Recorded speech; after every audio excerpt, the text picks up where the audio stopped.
the person who's answering that phone, the person who's making that first contact, really needs to put the person at ease in their language. You know, even if it's not as easy later on, even if it's less, it seems to be less English, they're not going to go further if they can't get in the door. You know, and yet when they see that their need might get met, I think they'd persist. But if even at the beginning they're like, well, I tried, and that, you know, I'm not risking myself more than that, and embarrassing myself more than that. Yeah. So.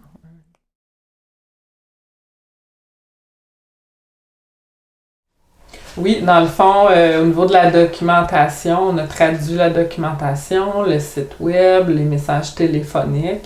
Donc ça aussi, une famille qui appelle, que c'est sa première démarche, tombe sur un répondeur uniquement francophone. La porte d'entrée, déjà là, n'étant pas bilingue, là, ça peut être difficile. Mais là, en ayant le message de bienvenue en anglais, les parents, là, tu sais, ils sont pas mal à l'aise. On le voit aussi dans comment ils laissent le message.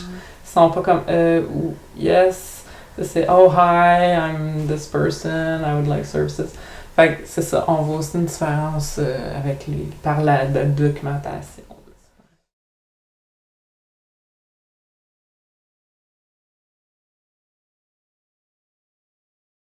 Lily tries very, very hard to write in English. Yeah, and what's that like for you to have an educator that tries hard to write in English?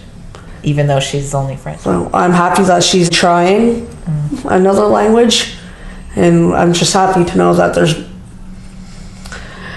others out there who are trying another language. I think on the whole, people are really well intentioned, and they're really trying to do the right thing. And the reality is, though, that I generally need to speak French in my interactions with people, and so sometimes that's a limiting factor. I am bilingual, so that's okay, but not every family and every group in my school can easily do that, and so it becomes a limiting factor on the number of people that can access services. I'm usually the most bilingual person in the mix, and so. Tu sais, je veux dire, on a une participante ici qui est arrivée ici unilingue, juste anglophone, puis de dire qu'elle comprend pas du tout. Ben juste moi, dans ma façon, ben tu sais, je vais lui dire bonjour en anglais, je vais l'accueillir, tu sais, je vais faire attention à comment je lui parle, tu sais, d'essayer d'être plus attentionnée aussi, puis vraiment d'essayer moi de m'ouvrir à sa culture, puis à le créer ça. Fait que je pense que ça change, oui, notre façon d'approcher les familles anglophones, puis d'être beaucoup plus conscient que oui, c'est peut-être un défi pour eux. Là. Juste de mettre le pied ici, là, pour ce maman-là, là, wow, c'était pas facile. Là.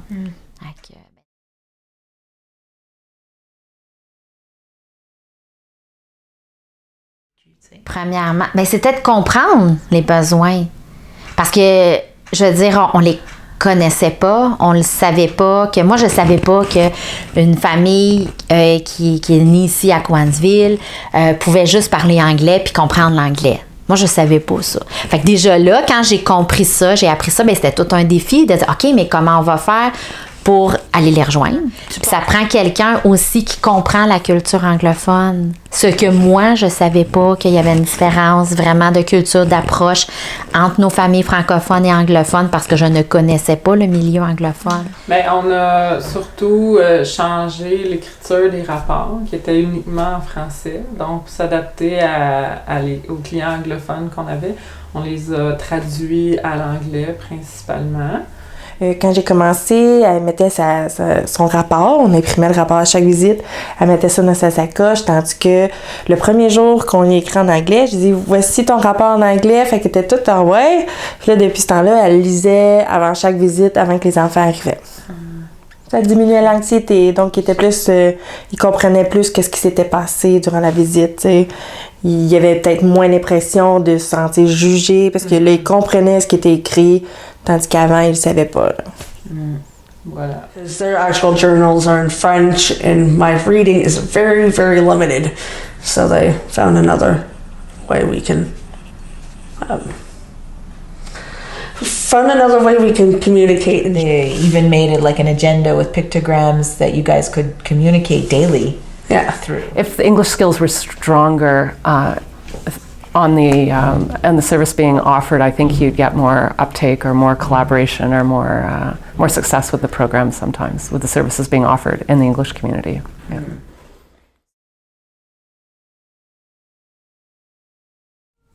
Ben en fait, moi et Luc, on a eu, je pense, au-dessus de 180 heures de cours privés anglophones, de conversation anglaise avec une personne qui venait une fois par semaine, 1h30, où on s'assoyait avec elle et on discutait en anglais.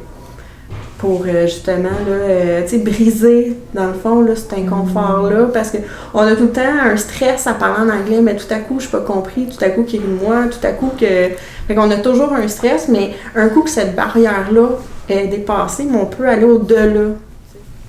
Bien, c'est avec, en fait, le service d'éducation aux entreprises du cégep de Grimby, de la Haute-Yamaska, en fait, là, qui avait puis associé avec Emploi Québec, je pense qu'il y avait une subvention qu'on pouvait obtenir pour avoir un prof qui vienne à notre organisme, dans le fond. Là, c'était aussi pour pas être dépendant d'une ressource dans notre organisme, d'une personne seulement qui parle, qui est bilingue. Tu sais, mettons, oh, cette personne-là est malade, elle n'est pas là. Oh, on n'a pas de service qu'on peut donner, tu sais. Fait qu'on a mis en place différents mécanismes ou moyens pour que tout le monde puisse être à l'aise au moins à parler anglais. That want to be able to go into a place and not feel ashamed of their language, want to be able to say, I need this service, and the best way I can understand it and use it is if you speak English, and that's okay.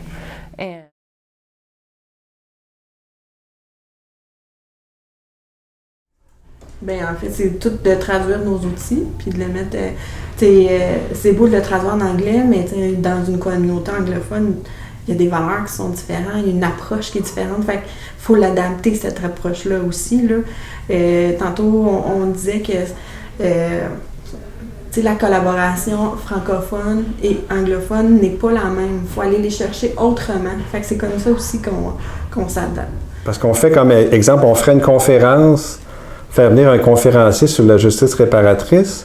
Bien, le premier réflexe, c'est on le fait venir en français. On ne cherche pas un conférencier anglophone.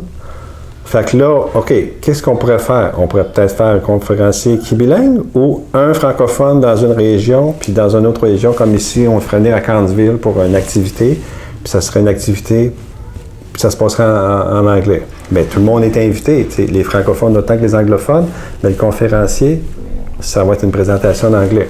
Ça pourrait être ça aussi, tu sais. Mais tu sais, c'est comme, faut vraiment, là, tu vois, faut que tu y penses, faut que tu aies un souci. Si tu l'as pas, tu le feras jamais. Je pense qu'il faut commencer par sensibiliser l'équipe, parce que même si tu insères un mécanisme et que l'équipe n'est pas sensible, bien là, tu n'auras pas la collaboration de l'équipe. Mais on a essayé de faire des activités bilingues. Tu sais, de dire, OK, on va vraiment mettre nos familles anglophones et nos familles francophones. C'est pas facile. Je pense qu'il y a encore beaucoup de travail à faire. Puis est-ce que c'est vraiment de ça qu'on a besoin? Je suis pas certaine. Peut-être de dire, OK, maintenant, on a vraiment des ateliers en français et en anglais. Qu'on a une ressource qui est ici à temps complet, puis qui peut répondre à nos familles anglophones, puis qui peut intervenir, puis qui peut faire des activités, puis de dire oui, c'est spécifiquement anglophone, puis on a des ateliers qui est spécifiquement francophone. Tu sais, ce serait vraiment de dire on cohabite tous ensemble, mais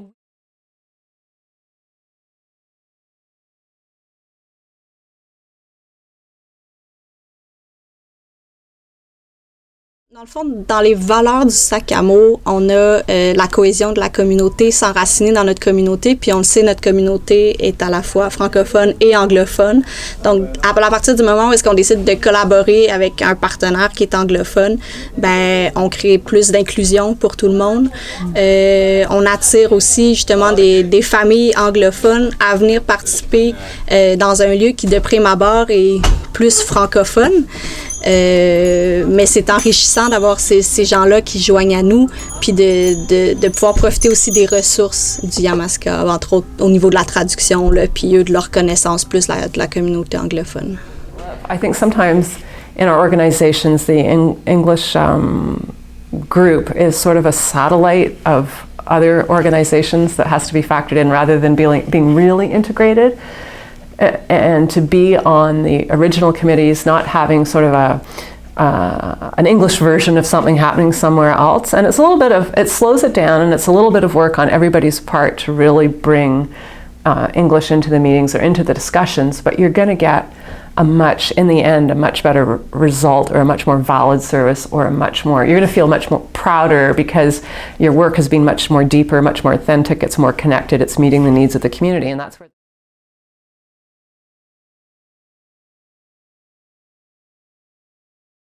That's a good question. Well, there are different community events that are probably typically more English, I suppose. There are Canada Day celebrations, there are corn boils, méchoui things that are fairly common. Our area is dominated, of course, by Brome Fair. That's a huge English event, Townshippers Day. Those are good places to at least show goodwill, and that goodwill goes a long way. And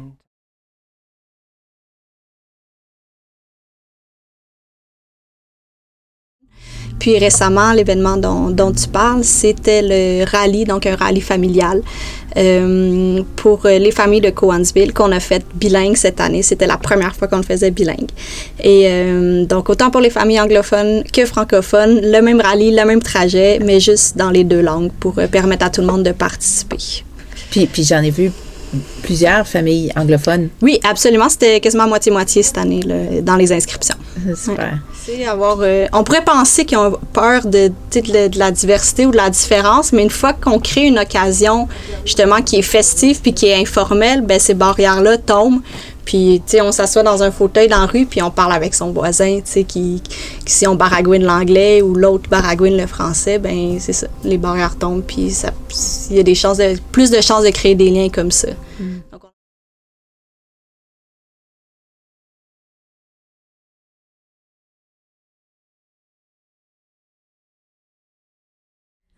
If it wasn't for you guys, I don't know where the heck I would be. I probably would have given up altogether, since my French is so limited. Yeah. I think that's important to have that in your community. Yeah. Places where you feel at home and feel welcome and.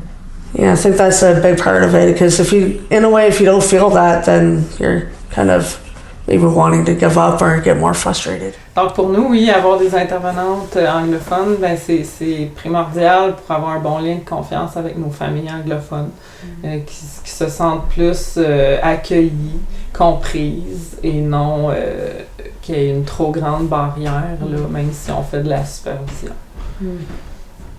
Ben, ça a permis une plus grande référence de familles anglophones, et aussi les autres organismes, dans le fond, sachant ça, nous réfèrent plus facilement à des familles. Donc, ils ont un meilleur accès aux services par ce fait-là.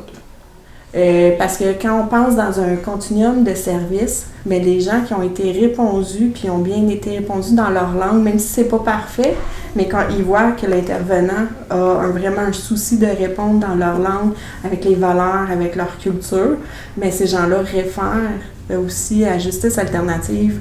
Fait que ça fait aussi partie d'un continuum de services, là, de vouloir bien répondre puis de s'intéresser aussi à une culture différente. Mais je veux dire, il y a des petits pas qu'on peut faire, par exemple, pour y arriver tranquillement.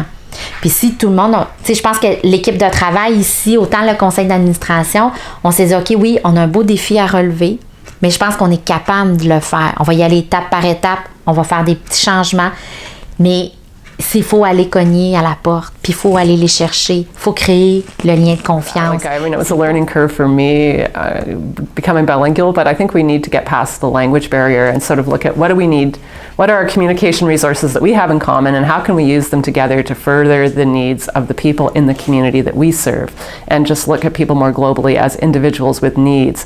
And once we stop worrying about our use of a certain language, I think we'll all go ahead more. But the important thing is to really care about the people that are in our neighborhood.